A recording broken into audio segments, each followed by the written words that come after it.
الرحيم قل هل يستوي الذين يعلمون والذين لا يعلمون إنما يتذكر أولو الألباب وقال النبي صلى الله عليه وسلم خيركم من تعلم القرآن وعلمه أو كما قال النبي صلى الله عليه وسلم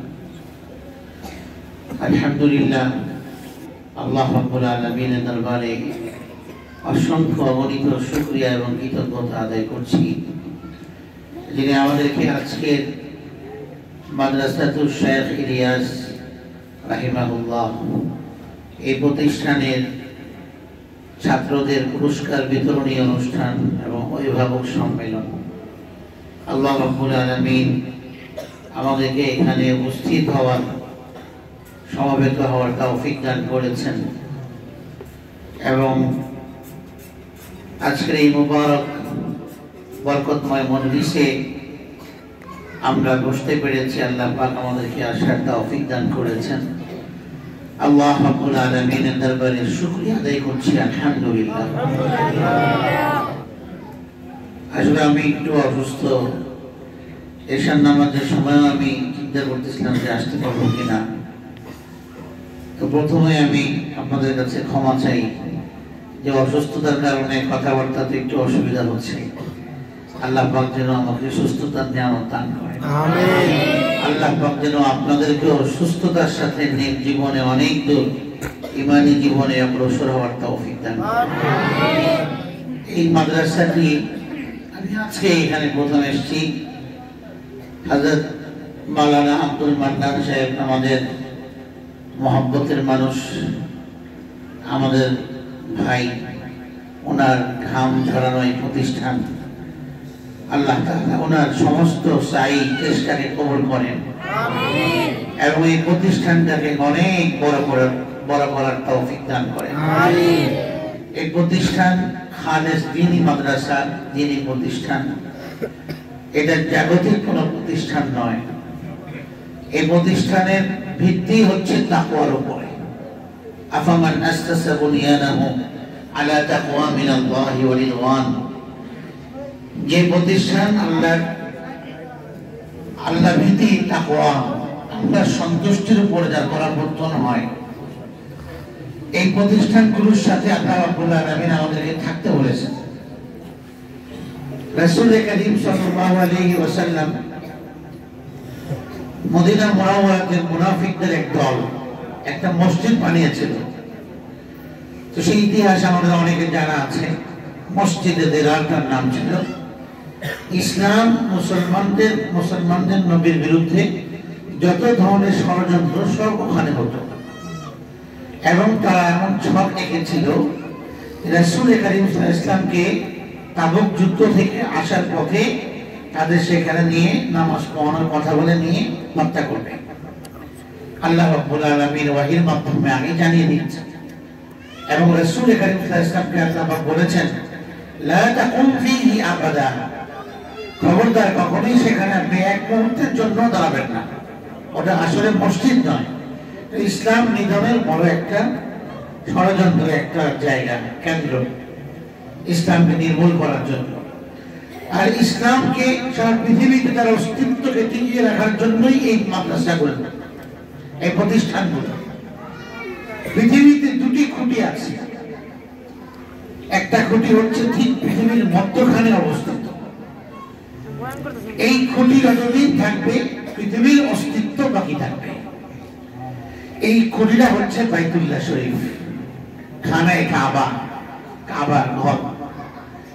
এটা যতদিন আছে দুনিয়া আছে এবং পৃথিবীর ঠিক মধ্যখানে আল্লাহর ঘর স্থাপিত।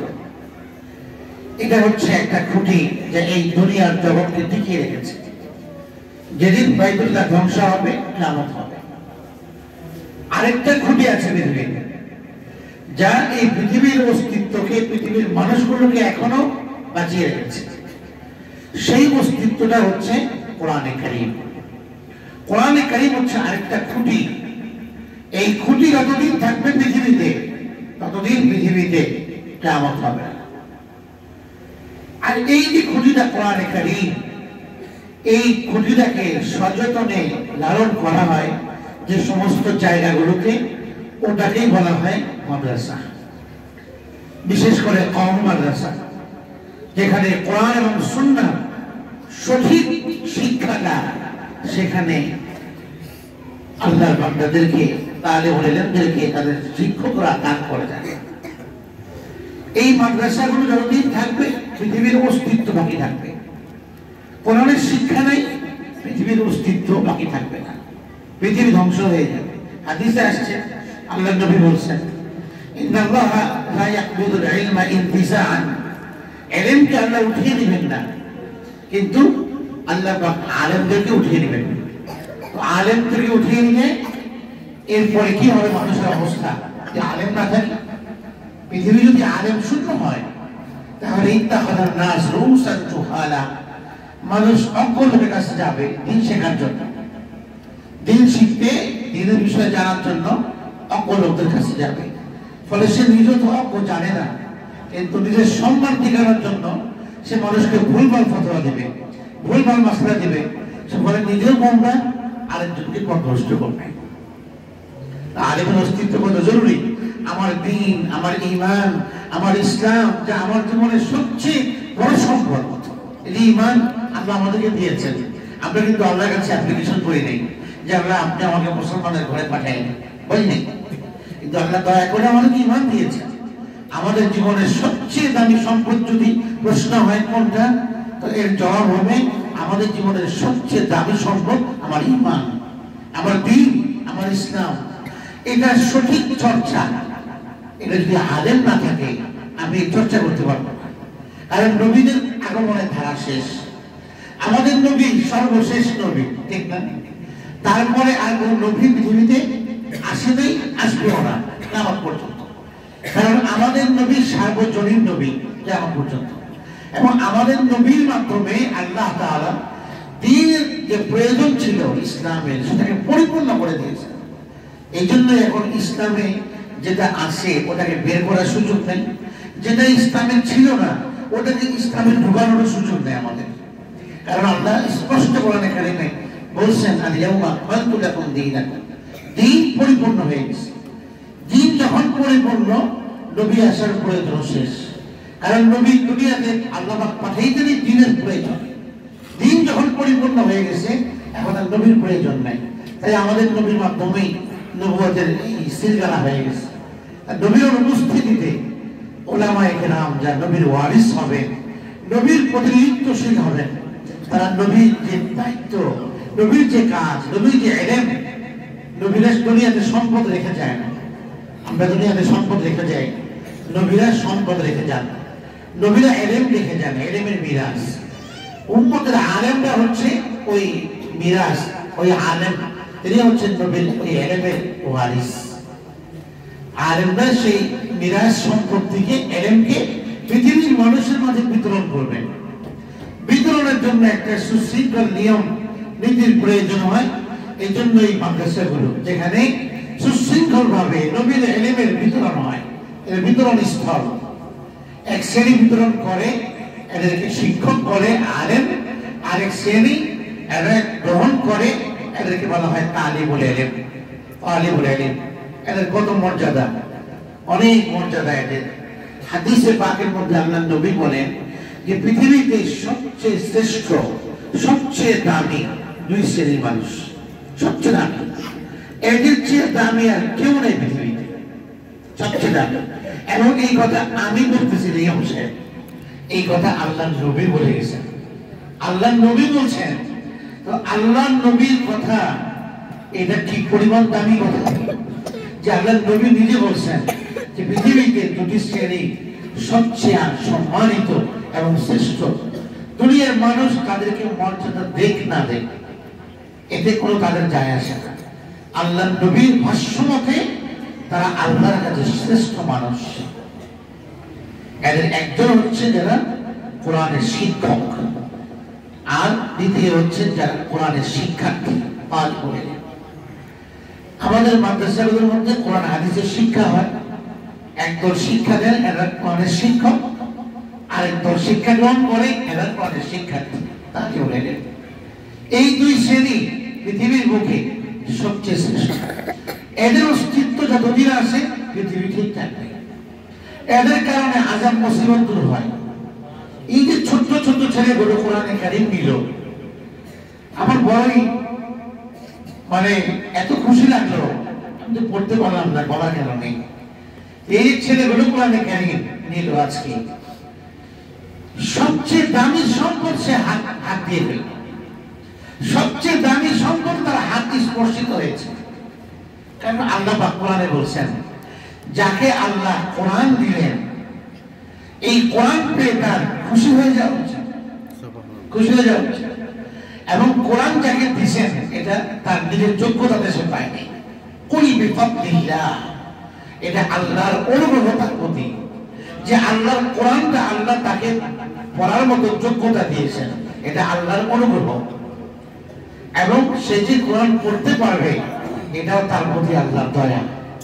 তো যে কোরআন পেল, ফালিয়াফরাহু ফাবিযালিকা ফালিয়াফরাহু, তার উচিত এই সম্পদ পাওয়ার পরে খুশি হয়ে যাওয়া। আজকে যারা এই ছেলেগুলোর অভিভাবক এখানে আসছেন, আপনাদের জীবনে এর চেয়ে বড় খুশি আমার দৃষ্টিতে আর হতে পারে না, যে আপনার ছেলে কোরআনে কারীম নিয়েছে। যে সমস্ত মা বোনেরা এসেছেন এখানে, আপনার সন্তান, আপনার নাতি কোরআনে কারীম নিয়েছে, এর চেয়ে দামি সম্পদ আপনার কাছে আর কি? আপনার সবচেয়ে বেশি উচ্ছ্বাসিত হওয়া উচিত, খুশি প্রকাশ করা উচিত, যে আমার সন্তানটা আল্লাহর কালামের সাথে সম্পর্ক হয়ে গেছে। কত মানুষ আছে পৃথিবীতে ডিগ্রি এরকম এরকম তার সার্টিফিকেটের বস্তা, পৃথিবীর সব জায়গায় ঘুরছে গেছে, এরপরে সব শুনে খুব পণ্ডিত, কিন্তু আউযু বিল্লাহ করতে পারে না। এমন পণ্ডিত আসে না আমাদের দেশে? কত আছে, ডিগ্রি শেষ নাই, এরপরে সার্টিফিকেট বস্তা বস্তা, কিন্তু কোরআনে কারীম পড়তে পারে না। এর চেয়ে বড় দুর্ভাগা এই পৃথিবীতে কেউ নেই। কোরআনে কারীম এত বড় দামি সম্পদ, আমরা তো বুঝি না আসলে আমাদের গুনাহের কারণে। কিন্তু কোরআন, আল্লাহ বলেন যে এই কোরআন পড়ার পরে সবচেয়ে বেশি খুশি প্রকাশ করা উচিত। যে আজ যে যারা হেফজ নিল, আজকে কোরআন এখন হিফজ শুরু করবে, ওরা আল্লাহ হাফেজ হবে, আলেম হবে, ওদের দিকে জাতি তাকিয়ে আছে, ওরা জাতির দিন খিদমত করবে জাতি। আজকে আমরা ওদের জন্য দোয়া করব, আল্লাহ পাক যেন ওদেরকে দিনের জন্য কবুল করেন। আর আমরা যারা অভিভাবক আছে, আমাদের দায়িত্ব আছে তাদের খোঁজ খবর নেওয়া, দেখভাল করা। আল্লাহ পাক বলেন, হুয়া খায়রুম মিম্মা ইয়াজমাউন, এই যে কোরআনে কারীমকে নিয়েছে, এটা এত শ্রেষ্ঠ সম্পদ, দামি সম্পদ। দুনিয়াতে তারা যা কিছু অর্জন করে, সঞ্চয় করে, দুনিয়ার প্রপার্টিজ, ফ্ল্যাট, প্লট, বাড়ি, ব্যবসা, যা কিছু আছে, অলংকার, অর্নামেন্টস, গয়নাগাটি যা আছে, দুনিয়াতে যা কিছু তারা জমা করে, আল্লাহ বলেন এই কোরআনের সম্পদ এই সবগুলো চেয়ে শুধু দামি নয়, অনেক অনেক গুণ বেশি দামি। কত গুণ? কত গুণ? প্রশ্ন আল্লাহ উত্তর দেন নেই, বলছেন হুয়া খায়রুন, এটা সবচেয়ে দামি। কি পরিমাণ দামি স্পষ্ট করেন নাই, মানে এটা যে এই পরিমাণ দামি, ওই জায়গায় বোঝার যোগ্যতা আমাদের এই কম ব্রেন দিয়ে আমরা করতে পারবো না। এত দামি এই কিতাব আল্লাহ পাক আমাদেরকে দিয়েছেন। আমাদের সন্তান গুরু, এই সোনামণি গুরু কোরআনে কারীম নিল। আমার খুব ভালো লাগলো যে এই ছেলেগুলো আজকে ছোট্ট ছোট্ট ছেলে, কত বয়স দেখেন, বড় দামরা হয়ে গেছে,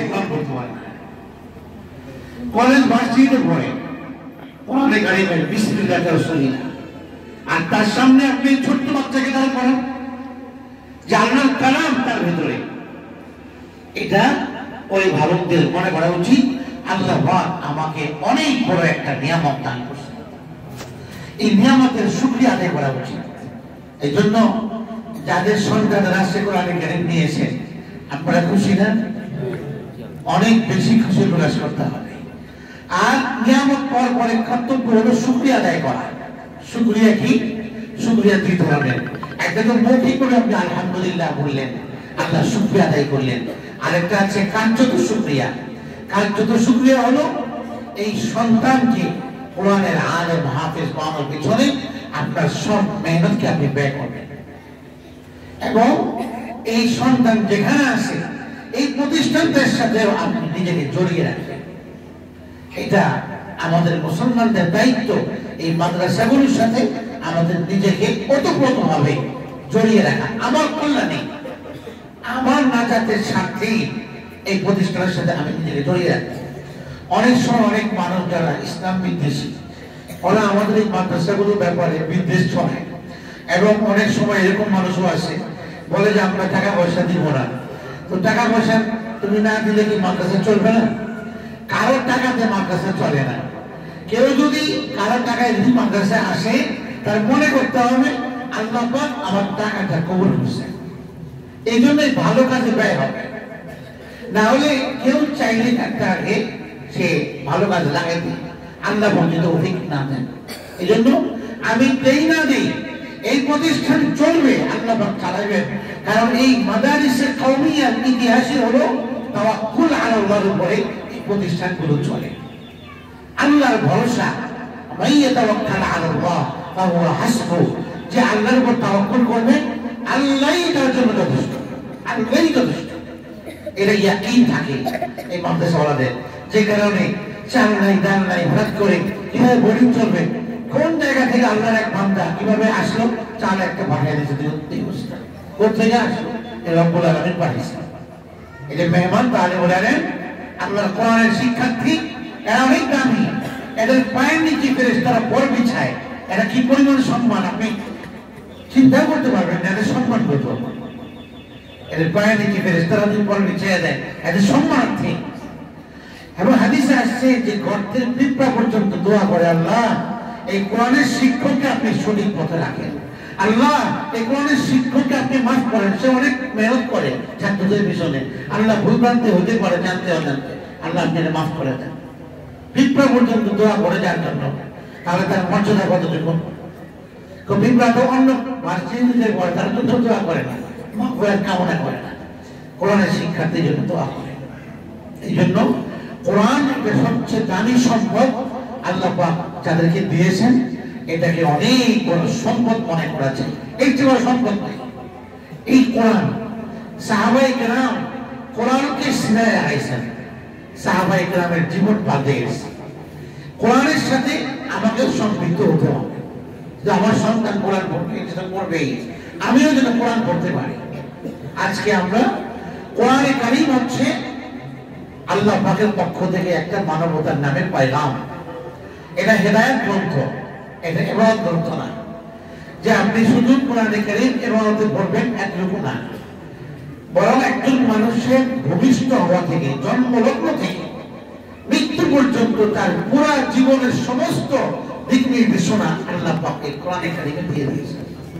এই জন্য কোরআনকে আল্লাহ পাক বলেছেন হুদাল লিন্নাস, এটা হেদায়েতের কিতাব, এটা মানুষকে আলোর পথ দেখায়, অন্ধকার থেকে বের করে আনে। এই কোরআন মানুষের হৃদয়টাকে আলোকিত করে দেয়, চারপাশকে আলোকিত করে। এমন এক শক্তি কোরআনের মধ্যে আছে যে এই কোরআন এটা মানুষের হৃদয়কে আলোকিত করে। তাই কোরআন পড়াও ইবাদত, কোরআন শোনাও ইবাদত, কোরআন দেখাও ইবাদত, কোরআনকে নজর করাও ইবাদত, কোরআন আপনি শুনতেছেন এটাও ইবাদত হচ্ছে। সর্বোপরি কোরআন অনুযায়ী আপনি জীবনটাকে চালাচ্ছেন, এটা সবচেয়ে বড় ইবাদত। এটাকে বলা হয় যে কোরআনে কারীম যে চুম্বক যেমন লোহাকে টানে, কোরআনে কারীম আল্লাহর রহমতকে এভাবে টানে। তো আল্লাহ কোরআন হচ্ছে আল্লাহর রহমতের জন্য একটা চুম্বক স্তূপ, আর এই কোরআন মানুষের হৃদয়কেও টানে, কোরআন আল্লাহর রহমতের দিকে। ফলে যখন মানুষ কোরআনের মুখী হয়, তখন এই অন্তরটাকে আল্লাহ পাক আলোকিত করে দেন কোরআনের আলোতে। ওয়ায়াশফি সুদূর কওমিন মুমিনিন, মুমিনের অন্তরের মধ্যে সুস্থতা লাভ হবে কোরআনে কারীম দিয়া। ওয়াশিফাউল লিমা ফিস সুদূর, মানুষের অন্তরের সমস্ত ব্যথা রোগ সবগুলো হবে কোরআনে কারীমের আলোকে। কুল হুয়া লিল্লাযীনা আমানু হুদান ওয়া শিফা, নবী আপনি বলুন কোরআনে কারীম এটা হেদায়েতের কিতাব, এটা শিফা, এটা মানুষকে ভালো করে দেয়, মানুষকে ভালো বানায়।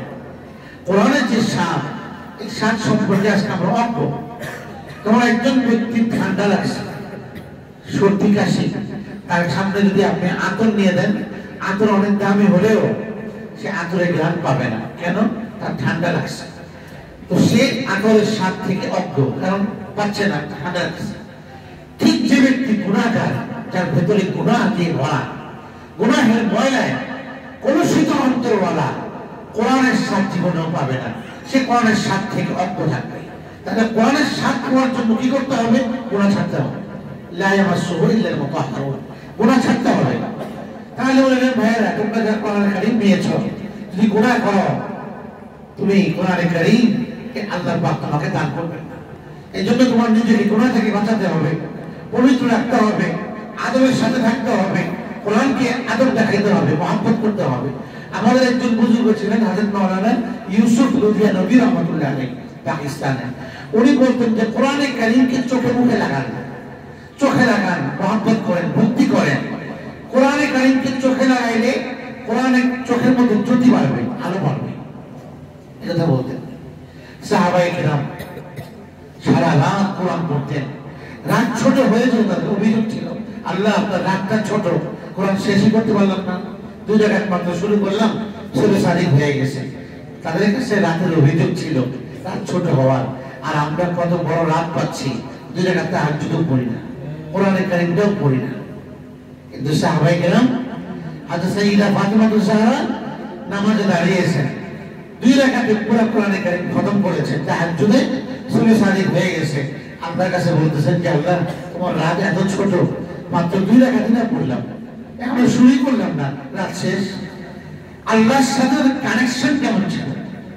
তাহাজ্জুদের মাধ্যমে আল্লাহর সাথে বান্দার ঘনিষ্ঠতা তৈরি হয়। সাহাবায়ে কেরামের ঘর থেকে মদিনাতে তাহাজ্জুদের সময় বের হলে অলিতে গলিতে তাদের ঘর থেকে কোরআনের আওয়াজ বের হতো। কেমন? মধু যেমন গুনগুন করে, মধু পোকা, মৌমাছি, তাদের ঘর থেকে এইভাবে কোরআনের আওয়াজ বের হতো। আজকে তো আমাদের ঘর থেকে কোরআনের আওয়াজ বের হয় না।